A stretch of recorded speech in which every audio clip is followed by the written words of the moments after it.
Let's watch him finally stop hiding his true power.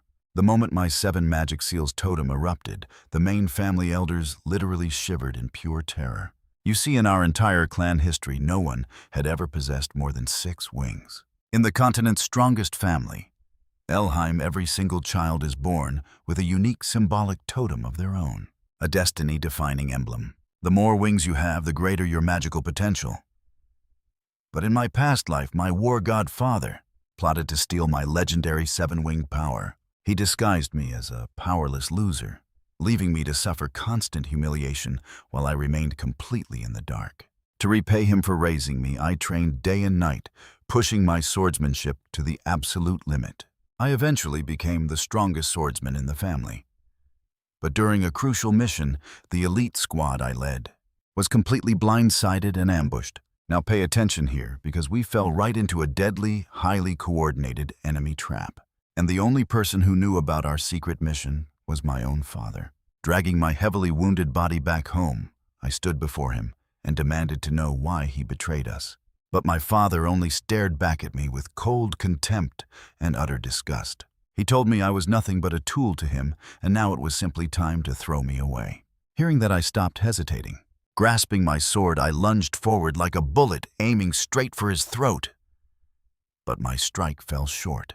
I only managed to leave a shallow cut on his neck, because after all, he was already the strongest man on the continent, and my dying body was far too weak. Right then, 2 Elheim knights bound my limbs tightly with heavy glowing mana chains. They mocked me, calling me a fool who still did not understand his place. For a powerless person like me, no amount of desperate struggle would ever change my miserable fate. You and I both know what comes next as I confront my own father with my dying breath.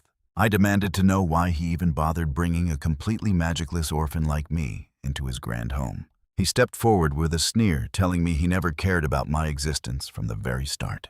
All he ever wanted was the legendary 7-winged power hidden deep within me. Shock washed over me. If I was born powerless, how could I possess such divine magic? He laughed, saying my mother was actually quite useful for planting that powerful seed inside me. She was the perfect vessel to cultivate the ultimate 7-winged legacy for his own gain. Furious, I screamed at him, begging for the truth behind his sick, twisted words. But the executioners behind me mercilessly raised their heavy, sharp blades, and after a sudden flash of agonizing pain, everything went pitch black. But to my shock, my consciousness did not fade away into the cold abyss of death. I thought it was a dream, but the freezing wind piercing my skin proved I was still alive. Even crazier, I looked down and realized my entire body had shrunk into a tiny infant. Lying right next to my tiny body was the cold, completely lifeless corpse of a woman who had clearly just passed away. Quickly channeling my remaining magic to scan the area, I sensed a large group of people rapidly approaching. This was incredibly dangerous. If they caught me now, I would end up falling right back into that monster's clutches. So I desperately struggled to crawl out of the dead woman's cold embrace. I gathered every ounce of my newly awakened mana and began dragging myself away as fast as possible. Duke Elheim I, swear on my soul that I will survive this nightmare. But trust me, you and I are going to watch his ultimate revenge. I have no idea how long I crawled, but my tiny infant body felt like it was burning up. Slowly my vision blurred and my mind drifted off into complete darkness until the next morning. You and I are starting right as a boy approaches, calling out to his father. Look, a baby, how strange for an infant to be out here. How did he even survive this harsh wasteland? But then his eyes widen. He spots a long trail of crawl marks stretching into the distance. Looking back at me, his gaze is filled with utter disbelief. This kid is unreal. Soon my consciousness slowly returns, waking me up. I open my eyes to see a young boy staring at me. For a second, I think an angel has come for my dying soul. But then he pinches my nose, and the sudden suffocation proves I am alive. Squinting, I realize there are 5 of them. 5 little girls are surrounding me, pulling at my limbs like a new toy. In the chaos, the oldest girl scoops me up. She hugs me tight, though I still have no clue what is happening. Guided by pure instinct, I squirm free, but that only excites them more. They chase after me like excited predators. At first, I just want to run. I just need to escape their grasp, but then, don't blink, because I literally launch 100 meters into the air. Luckily, a man catches me mid-air. But when I see his face, I freeze. It is Viscount Hafridi from a righteous branch of the Elheim family. In my past life, I knew him as a truly righteous man. Sadly, he ended up dying in a brutal civil war. Seeing him proves I have reincarnated, but I am still tied to Elheim. I could not escape this family. Just then, the Viscountess takes me. She cradles me gently, whispering that I am a special little guy. To use magic and fly so high at this age is truly unbelievable. She notices I am not even crying. She holds me close and kisses my forehead, telling me not to be afraid. You feel that too, right? This warmth I never had in my past life. I completely freeze in shock. Then the Viscount reaches out his hand to me. He declares that my power will shock the world, pointing to my totem. That glowing mark is the ultimate proof. It is the mythical totem. This reminds me of what the Duke once said. Only now do I realize my past life father never saved me. He stole me away just to harvest my mystical power for himself. That monster actually lied about saving me after I died. His legendary status was entirely built on my stolen power. Just then, the Viscountess asks how they should handle my situation. Hearing this, my heart sinks. I escape the Duke, but will his men just hand me over anyway? But to my utter shock, the Viscount has no such plans. Instead of betraying me, he decides to raise me as his own. He gently strokes my hair, whispering that I am like a baby bird, a fragile little bird who does not know how to fly yet.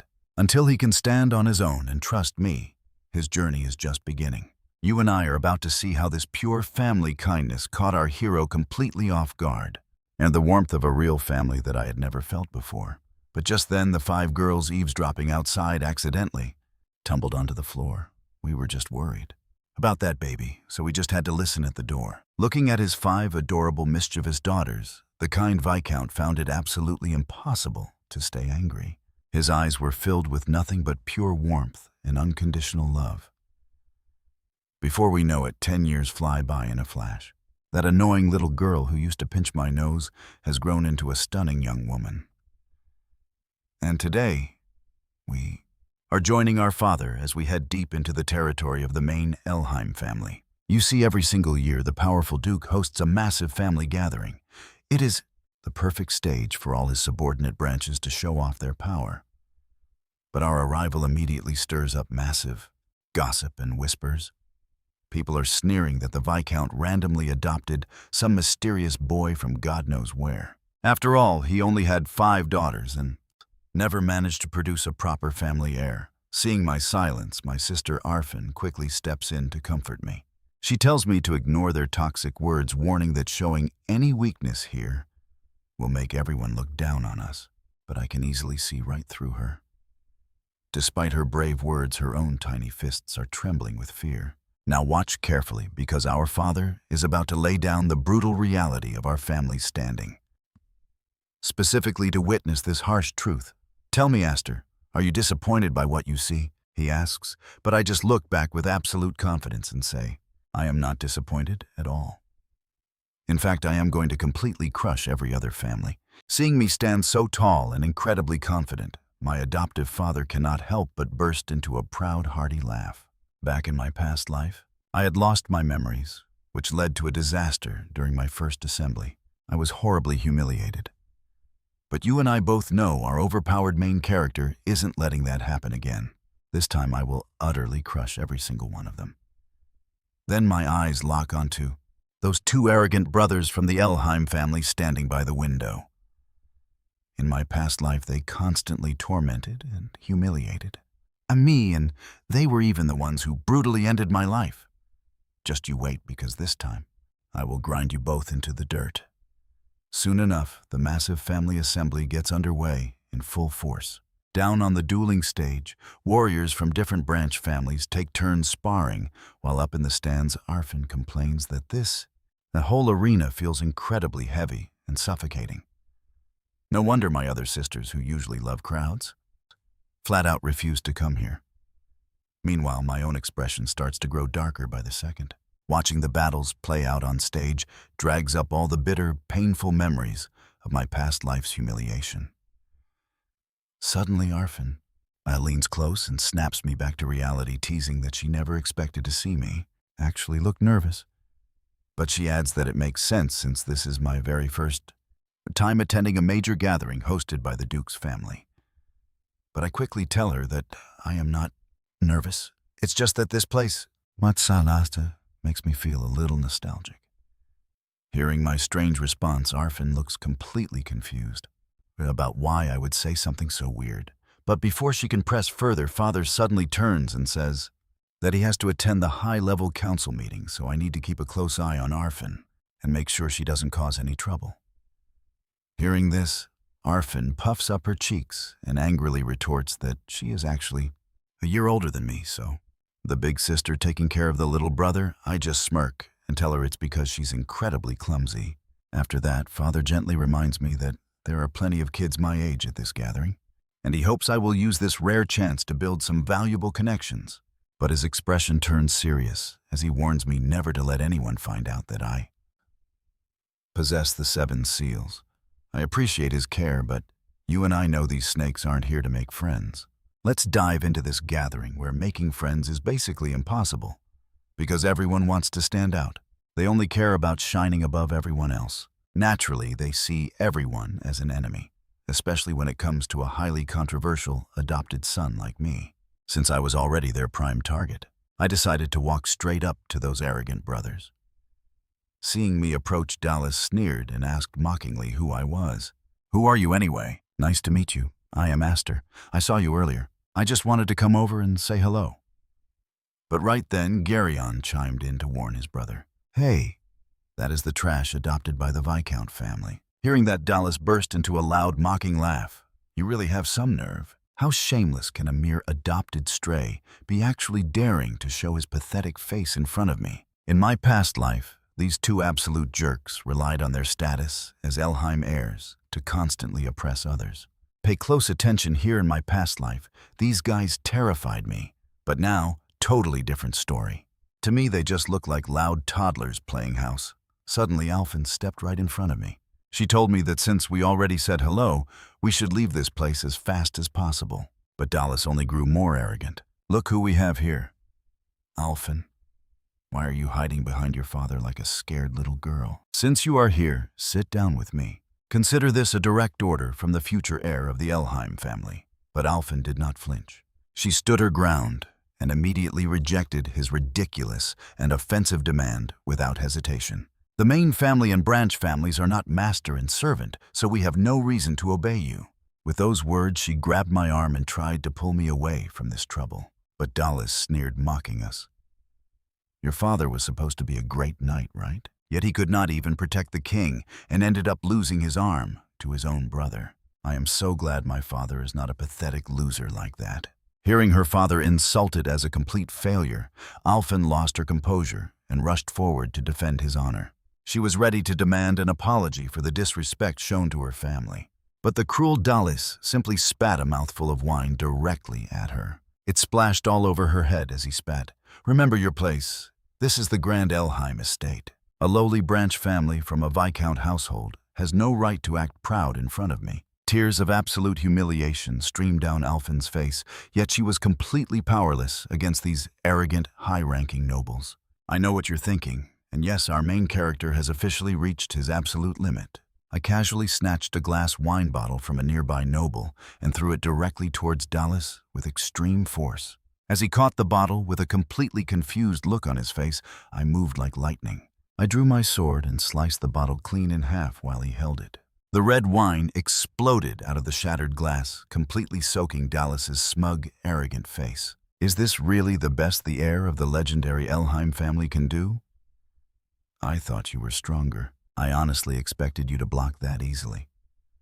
You absolute trash, how dare you insult my father and my sister? Now it is time for us to settle this with a real fight." After that, Alfin immediately rushed off to find our father in a complete panic. She was terrified because years ago my magical power had violently gone out of control once. Back then, even our father, one of the strongest fighters on the continent, barely suppressed it. If my power goes wild during this duel, and I end up accidentally killing Dallas, the Duke will definitely destroy us. Meanwhile, Dallas stands before me with a smug grin, completely unaware of the danger. Do you and I think this arrogant brat's 4-winged totem can save him? Trust me, he has no idea what is coming. Trust me, you and I are about to watch this arrogant noble get completely destroyed. The crowd goes wild because a four-winged totem is incredibly rare in this world. Hearing all the hype, Dallas looks down on everyone with pure mockery and disgust. He sneers, demanding I show my own totem to the crowd. But I tell him that bragging like a toddler is something I will never do. Hearing my response, Dallas instantly flies into a blind rage. So I propose a bet. If I win this duel, he has to do something. He must apologize to Alfin for being a jerk, but Dallas just charges at me like a madman. He screams that if he wins, I will be his loyal dog for life. And he swings his massive sword right at my head. My guard takes the hit, but the force pushes me back a few steps. Seeing me slide back, he gets even more cocky and mocks me. He brags about his four-winged power and immediately launches a wild, relentless storm of heavy attacks. Watch closely here, Alfin actually gasps out loud, terrified that I am going to get hurt. Even the other clan leaders sitting in the audience start leaning in. They find it interesting, even though Dallas is still swinging like a rookie. But his massive pool of magic power is more than enough to make up for his poor skill. If standard energy is like a tiny candle flame, his four-winged magic is a raging explosive fire. You bastard, you were so loud before.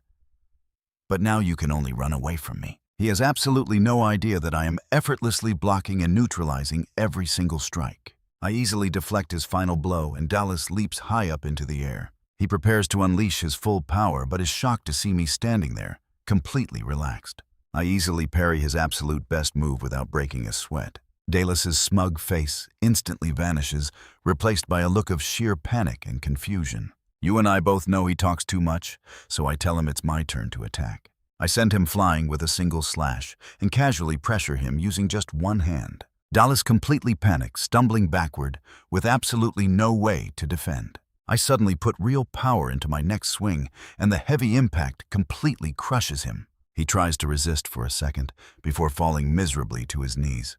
Looking up at me, he feels like he is staring directly at some kind of impossible monster. He has the legendary four-winged totem, so how is he getting completely dominated? A mere nobody is crushing him, and I decide to push just a little harder. With just a tiny bit of extra pressure, he feels death staring him in the face. His sword begins to crack, and seeing this, my father tightens his grip with absolute dread. He can see it. My power is showing signs of going completely wild, and Dallas starts to panic. He thought his noble status would protect him from getting killed. But my pure, unfiltered killing intent shows him that I really do not care who he is. Petrified and desperate, he quickly screams that he yields. The entire audience gasps in disbelief as they watch this scene unfold. The youngest son of a mere Viscount has totally crushed the Duke's primary successor. That's when the Duke himself steps forward. The Duke furiously walks right up to me, making Dallas smirk as he anticipates my doom. But staring at the man who ruined my past life, I feel absolutely zero fear. Dallas grabs his father's coat. But you and I know this war is just getting started.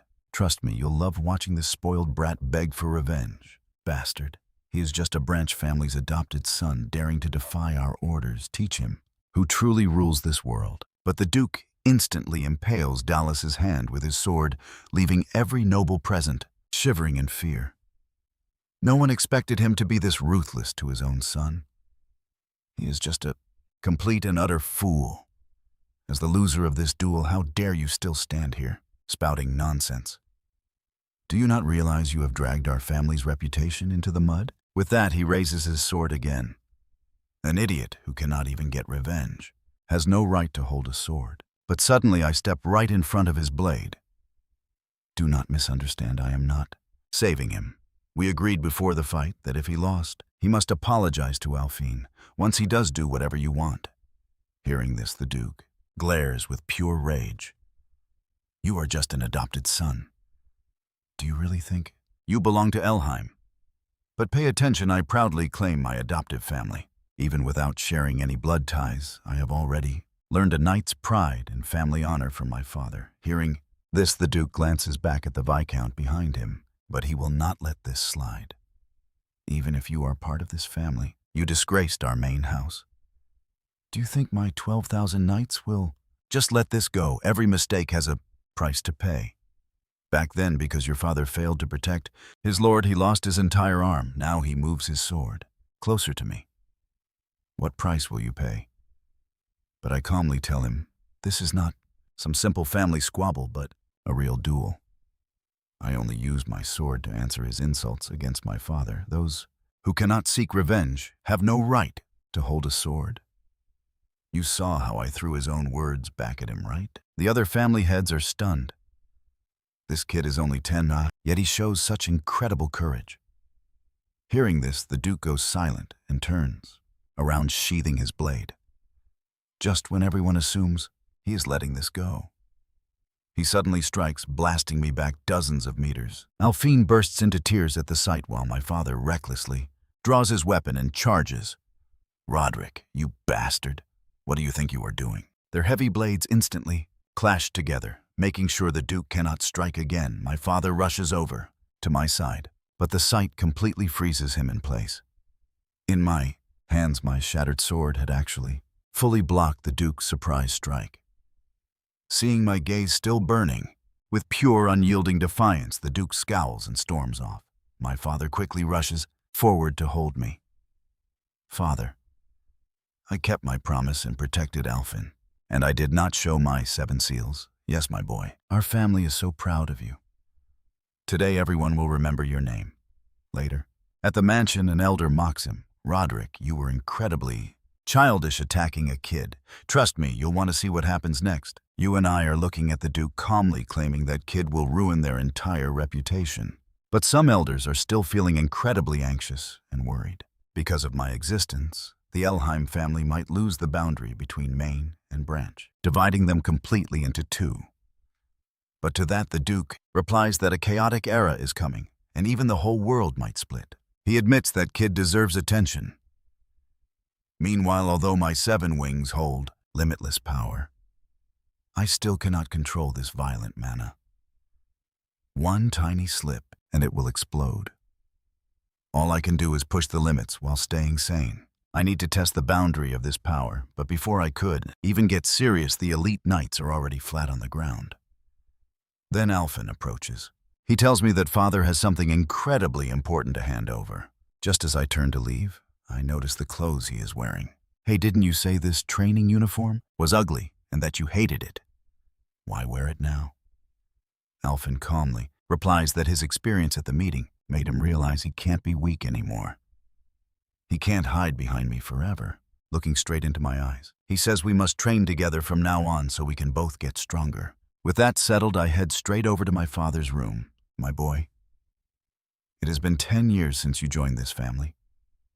I wanted to wait, but don't blink because he is finally about to pass down the ultimate family treasure. Staring at the gorgeous, magic-filled ring before me, I can't help but ask what it is. Father calmly tells me it represents the head of the family. I freeze in absolute shock. I never expected him to let someone like me, an adopted son with no blood relations, inherit everything. He explains that our house is currently surrounded by countless powerful enemies.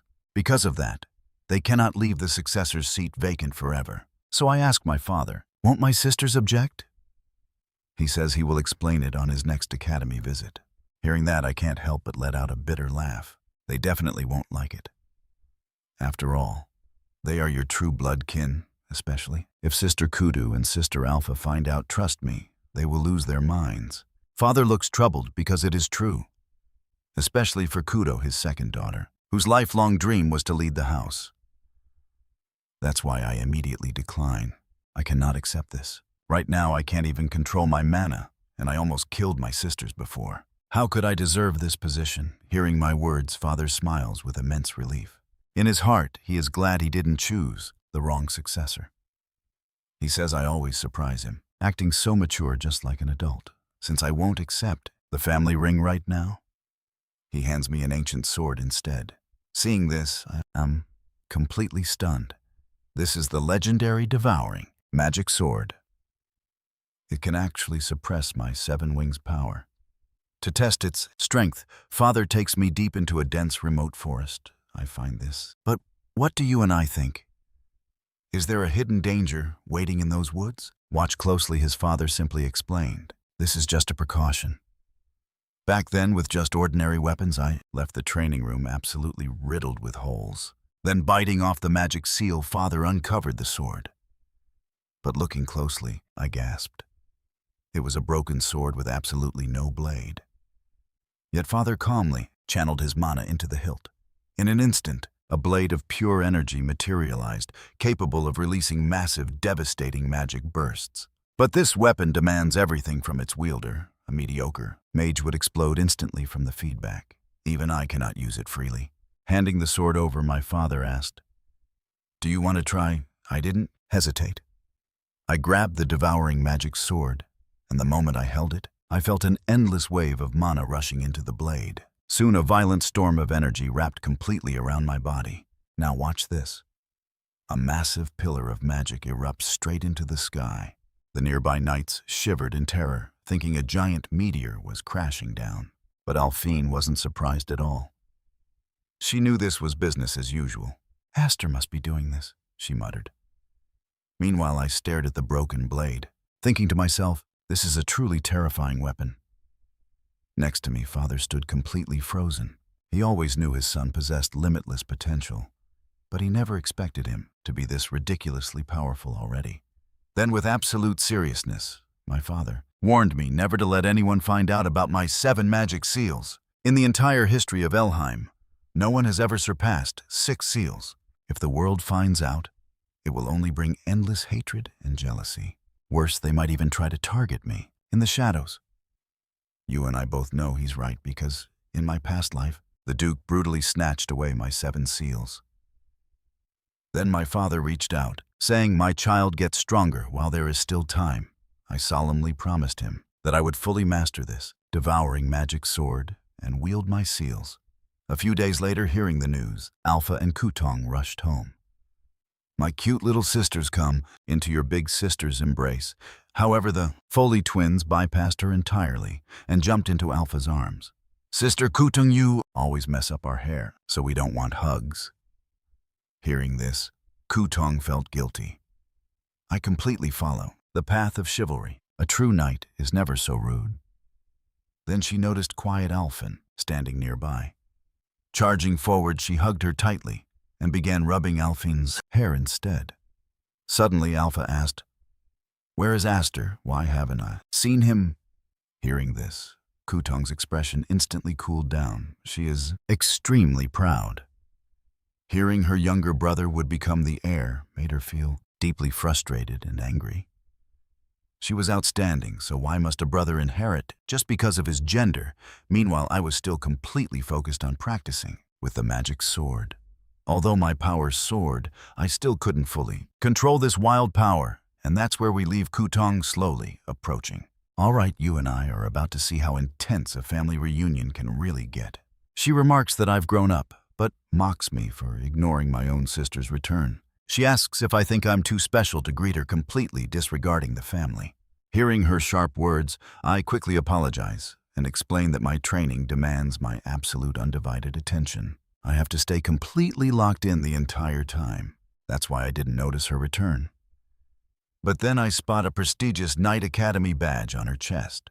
This highly respected medal proves she has already successfully completed countless real life or death combat missions.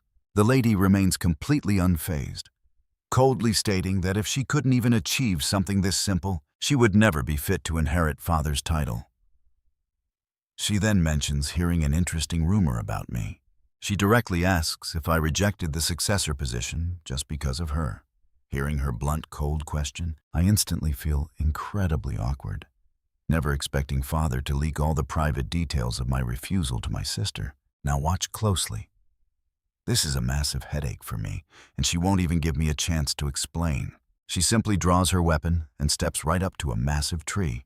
With a single, effortless strike, she cleaves it in half, sending the massive trunk crashing straight toward my exact position. Dodging the impact, I quickly warn her that I still haven't fully mastered the Devouring Magic Sword yet. But she looks completely indifferent to my warnings. She coldly asks if I think real enemies on the battlefield will ever spare me for such excuses. She claims a true knight must always be ready for battle. Honestly, her harsh words leave me completely speechless. She is absolutely right. But right now, just suppressing my rampaging mana is already pushing me to my limit. If I lose control and end up hurting her, it will end in disaster.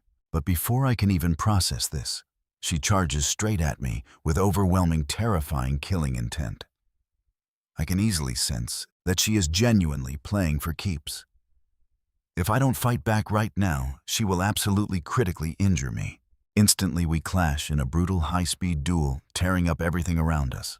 Leaving the courtyard in total ruins, she grins, completely surprised that I can actually keep up with her speed. She wonders how I matched her Knight Academy training, and demands to know the secret behind my strange sword. She is amazed that my blade is forged from pure magic power, but then she suddenly strikes. Unleashing a massive burst of raw force, she sends me flying straight back. Feeling her completely ruthless combat style, I am not even surprised. She has targeted me for years simply because I am the only male heir in this generation, and I possess far more legendary wing totems than anyone else. That is exactly why she has always hated my guts since childhood. You can guess what happened next. She challenged me at every turn. Calling her my natural enemy is an understatement. Before I can even think, she suddenly vanishes. In an instant, a massive wave of pure danger washes over my entire body. I quickly raise my blade to block her incoming attack, meeting her ocean-like devastating slash. She screams that I don't deserve to be the successor, promising to prove to everyone in the family that she is the only worthy choice. Meanwhile, Alpha watches them from the estate, asking worriedly if leaving those two to fight like this is really okay.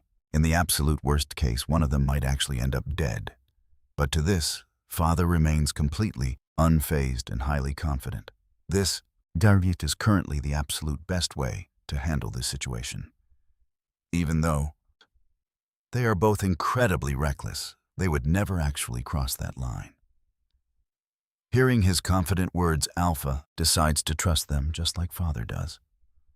By the way, Father, for you to summon us back from the prestigious Knight Academy.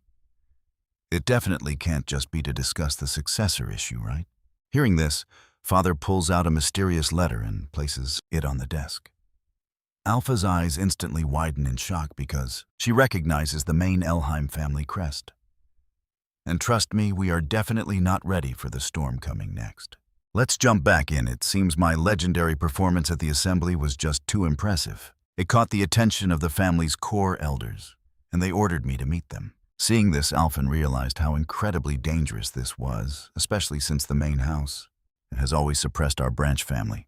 There's no way they would tolerate a genius who can utterly crush their own heir. Yet completely oblivious to this looming danger, we were currently locked in a wild battle. Stop messing around, sister.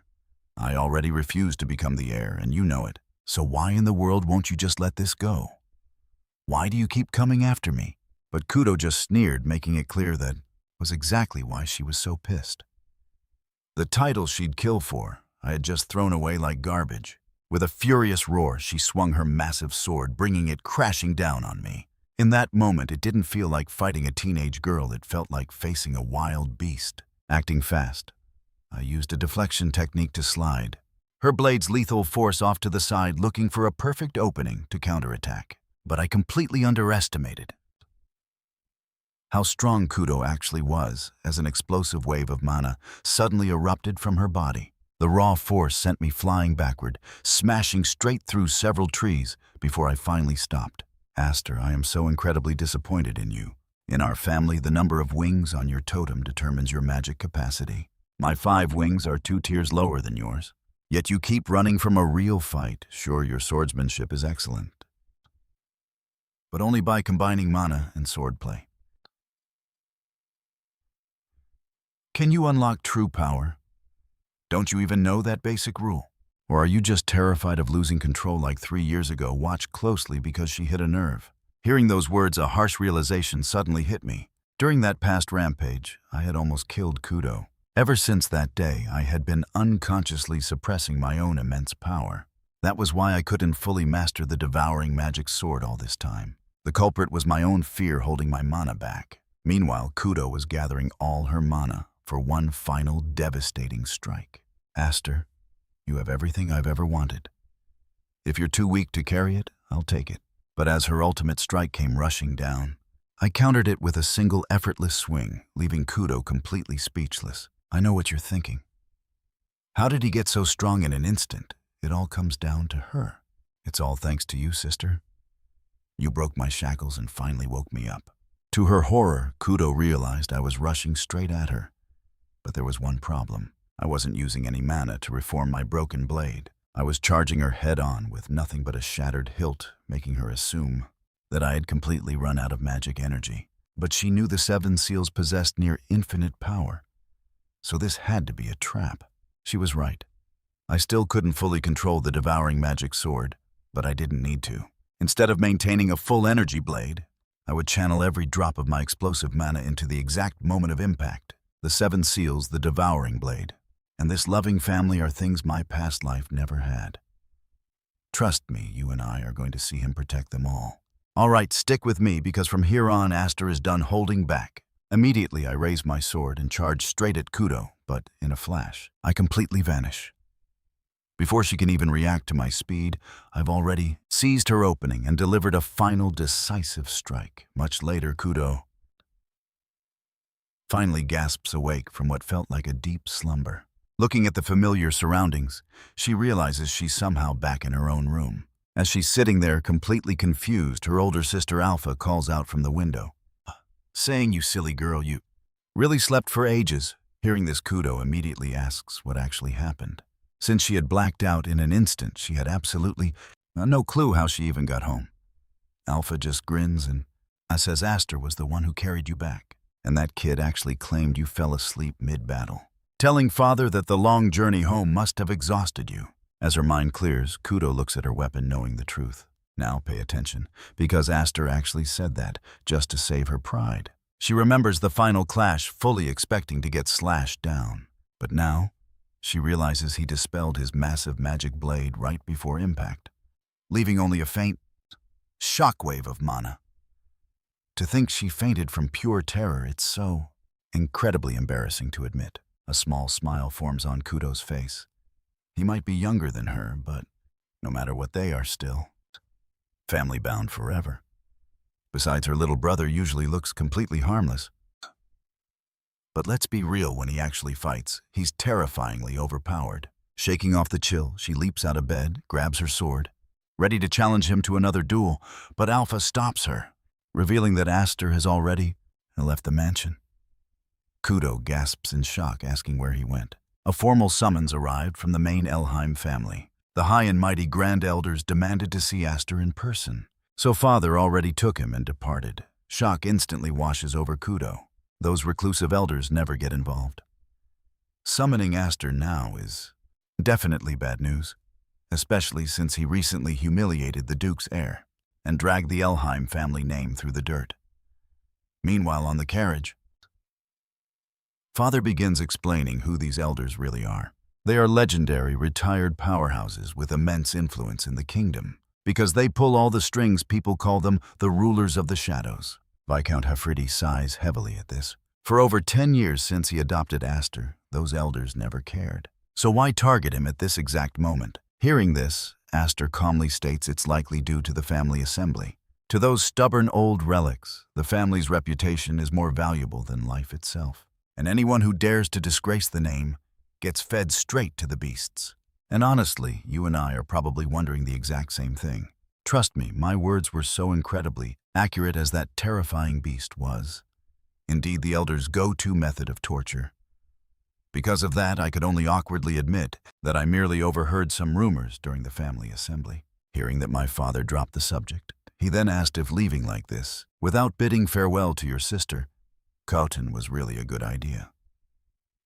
Even though her fiery temper is legendary, she has always been incredibly clingy towards you. In response, I explained that I originally had every intention of having a heartfelt farewell with my 5 sisters. But Totem is constantly looking angry and hunting me down for another duel. If she realized I was leaving, she'd absolutely force her way along.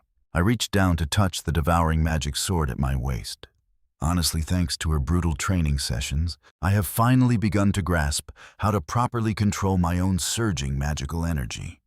Looking back at my father, I said solemnly that if the secret of my 7 seals is ever discovered by those monsters, no matter what happens, promise me you won't try to save me. Suddenly, a highly familiar voice echoed from outside our carriage window, asking why the youngest kid in this entire house is acting so doom and gloom in front of Dad. Looking over toward the source of the sound, my heart practically skipped a beat as I spotted Totem hanging onto the outside of our speeding carriage with a wild grin. She casually kicked open the carriage door with a smug smile and climbed inside like an absolute pro, shouting that she already knew. The main family elders summoned me to their lair, and that slipping away without a single word to her was just an incredibly cruel thing to do to your loving sister. Now watch my dad's reaction. He scrambled to explain why we had to leave her behind, but Totem just plopped herself down right next to me, claiming she completely understood. Then she looked at me seriously and warned me to be extremely careful this time. She really meant it. Dad and our eldest sister must have warned you how truly dangerous this is. One single mistake, and you will never return back home. Hearing her worry, I tried to reassure her that she was overreacting and that I was just going to have a brief talk and return soon. But Totem suddenly pointed her finger directly at my face, declaring that she seriously hated me sometimes, because not only am I a guy, but I also wield the legendary 7 seals, and I am somehow way stronger than my own older sister, despite being the absolute youngest in our family, always carrying myself with the heavy, quiet maturity of a fully grown adult. But she added that no matter how tough or mature I play it, I will always be her most precious little brother. Saying that, she stood up to leave, turning back at the last second with a warm, bright smile to tell me that I'm better return to our family in one piece because we still have a proper duel to settle. If I hear you, I fail to keep that promise, she will personally break into the main house and never forgive me. Without waiting for my reply, she leaped out of the moving carriage. Tell me she isn't the coolest sister ever. Soon Father and I arrived at the massive estate of the main Elheim family, where a heavy lineup of elite knights stood waiting. Welcome, Lord Hafridi of the branch house, they said. The grand elders have been expecting you inside for some time. Seeing this, my father coldly brushed them off, stating we didn't need escorts and knew exactly where to go. But the knights stepped forward to block our path, strictly insisting that their sole order was to ensure the young master arrived safely before the council. As the tension spiked, Father realized this meeting was clearly a setup. He quietly warned me to stay absolutely calm, no matter what. But my focus was instantly drawn to the training grounds off to the side. Scanning the crowd, I noticed that the arrogant heir Dallas was completely missing. Looks like his beating from our last clash hasn't healed. And that's where we leave it. You and I know a massive storm is coming. Let's dive right in, as our main character quickly promises to stay completely calm. Handing over our weapons, we stepped inside. The room was filled with a heavy, suffocating pressure, and there sat the guarded elder, who slowly spoke. My grandson Hafridi, you haven't stepped foot here in over 10 years. Father quickly knelt down, bowing. Long time no see, my honored grandfather. I quickly copied my father, bowing deeply. But feeling this man's terrifying aura, I froze. This was the monster lurking in the shadows of the Elheim family, their legendary 6th patriarch, Zenith. Standing right by him stood the retired powerhouses from every single branch family. I recognized a few from the previous assembly, making me wonder why the Duke was missing. Watch closely, because Zenith immediately noticed my wandering eyes and read my mind. No need to look for him, child. He is busy commanding the royal knights and cannot waste time on such trifles. So we old-timers have to handle everything. I couldn't help but feel completely shocked. In my past life, I never met this elder, so I never paid him much attention. Now his authority seems even greater than the Duke, even though he claims to be retired gathering. All these heavyweights proves he wields massive influence. Father didn't waste any time demanding to know why the elders summoned us. Hafridi, you already know why. Why pretend your little son completely ruined our precious family assembly, severely damaging our main household's proud reputation? Father argued that Duke Roderick had already personally settled that matter. But the elders were not about to let it slide, claiming my father should have never adopted me. We were willing to overlook this in the beginning, but now he has dared to bare his fangs. Sending him into exile is his only destiny, and Hafridi, you and I know you're responsible too, as his adoptive father.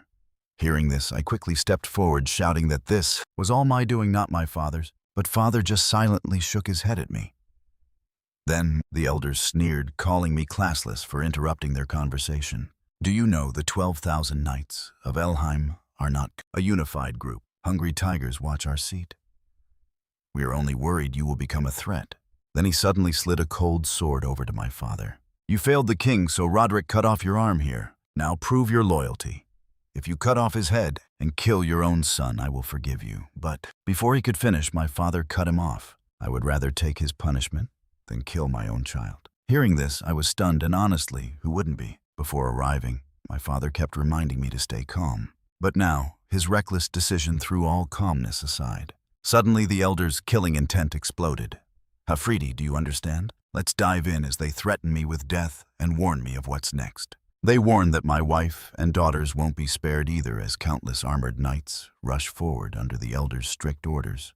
They charge in, instantly pressing cold, sharp blades right against my neck and my father's throat. But I just stare at the Grand Elder, totally calm, and ask, old man, what exactly are you so afraid of? Hearing my words, he looks completely shocked. He never expected me to speak to him like that. It is pathetic watching you powerful figures huddle together in fear. If you are really that terrified of me, threatening your main family, go ahead and exile me, or even try to kill me. I do not care about myself. But if you dare to touch even a single hair on my family, then these 7 magic wing seals on my body will instantly become the most terrifying enemy of the entire Elheim family. With that, I rip my clothes right off, throwing them aside.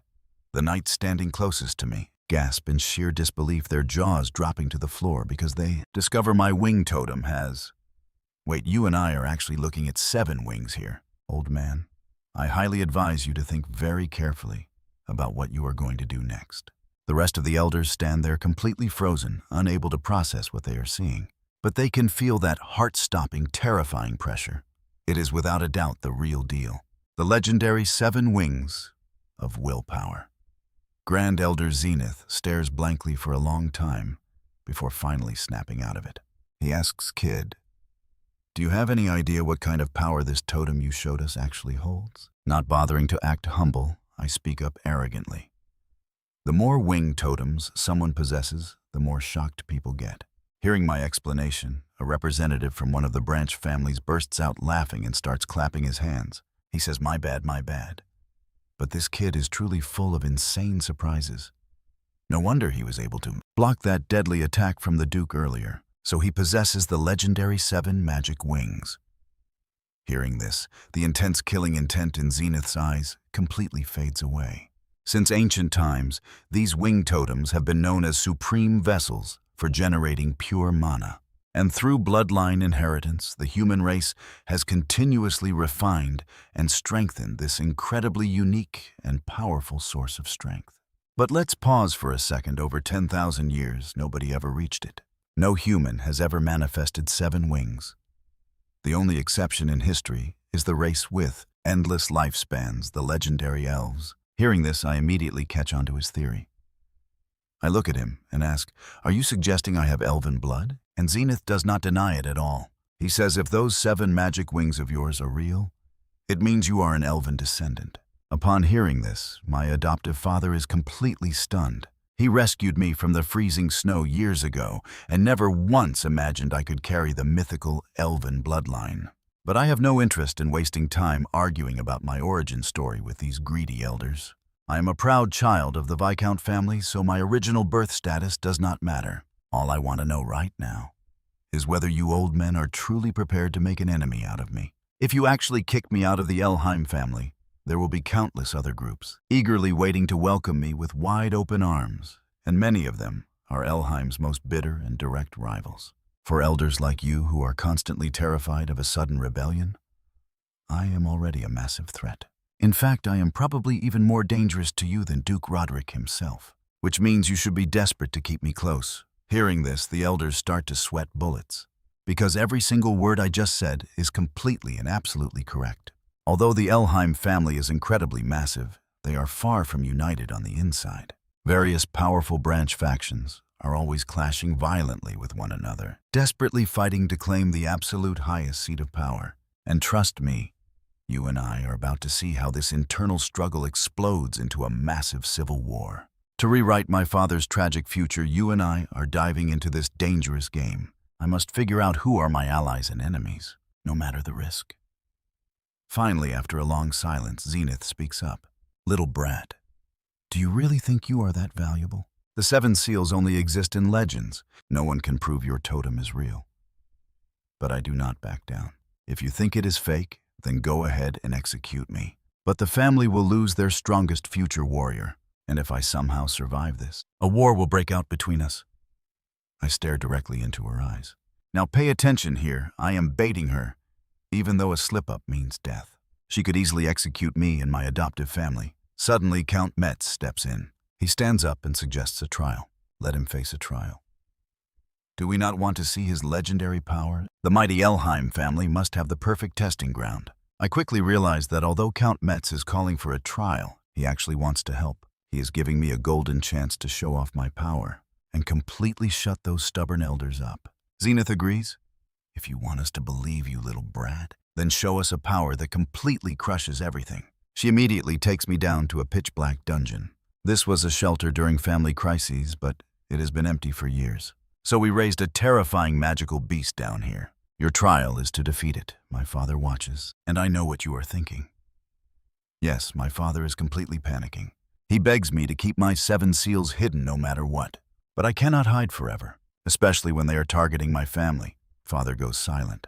Finally, he solemnly warns me to stay on guard and make sure to return safely. Chained up, I leap straight down into the dark abyss, wielding the Devouring Magic Sword my father gave me. Stepping into the darkness, to see in the dark, I channel magic into my eyes. What I see next makes me freeze. Right in front of me, the arrogant candidate I defeated earlier has become food for the beast. My family is more cold-blooded than I thought, discarding their own blood. Sensing my presence, the beast roars and charges straight at me. I unsheath my sword. A flash of red light. In a split second, the beast is sliced to pieces. The watching elders tremble in absolute terror. Before, victims were eaten alive. But I dominated the beast with 0 effort. It was effortless. Turns out this beast was not as tough as it looked. Not even close. Not even as scary as my sisters. But watch closely, because suddenly, all right, you and I are jumping right in as a creepy magic surge flares up behind me. The moment I turn, my pupils shrink in absolute shock. That shattered beast is actually pulling itself back together, proving one thing. It is an undead monster. Seeing this, my adoptive father completely loses his mind. Why would the main family raise such a nightmare, even with Aster's power? Dealing with an immortal beast is almost impossible. Meanwhile, Grand Elder Zenith's smile gets even colder as he sneers, saying they thought it was just a normal beast at first. But no matter how they killed it, the damn thing just kept instantly regenerating. So they made it their ultimate punching bag. But the branch family heads know this is a fight that simply cannot be won. Even these powerful lords cannot kill an undead, let alone a young kid. They beg the elder, asking if he really wants to send the boy to his grave. He has the legendary 7 seals, but pay attention here. Zenith has no intention of stopping. To him, if the kid gets eaten, it just proves his legendary power was just useless hype. And even if the boy dies, he can just turn his corpse into a puppet. That way he is much easier to control. Even Count Metz, who spoke up for me earlier, starts sweating bullets. He cannot interfere with this trial, so he can only pray I survive. As we clash, I quickly realize just how terrifying this monster really is. Normal undead can regenerate, but definitely not this fast. And with every single heal, this beast is actually growing stronger. To put it down, there are only 2 ways. Purify it with holy light or life energy. If you can't do either, running away is your best bet. But escaping is not an option for me. I cannot retreat. You and I both know I must unleash my power to protect my family. I channel my magical energy and launch a massive sword strike, vaporizing the monster. The sheer force of the blast nearly shatters this indestructible underground prison. The elders stand frozen, jaws dropped, while some straight up fall, flat on their asses. Is this the legendary power? It is terrifying. But Zenith just stares coldly, looking completely disappointed, slowly muttering the word useless. Suddenly, a massive claw slams down, pinning me to the floor. I am completely crushed, unable to move a single muscle. Seeing me in danger, my father panics and tries to rush in to save me. But Count Metz grabs his shoulder, warning him to hold back. He warns that jumping in now will only ruin the kid's trial. My father glares at him, asking if he expects him to just watch his son get eaten alive. But Metz tells him to look closer. The boy's eyes are not filled with despair. He is not done yet. He is still holding a trump card. Right on cue, a smirk creeps onto my face. Playing weak was the plan all along.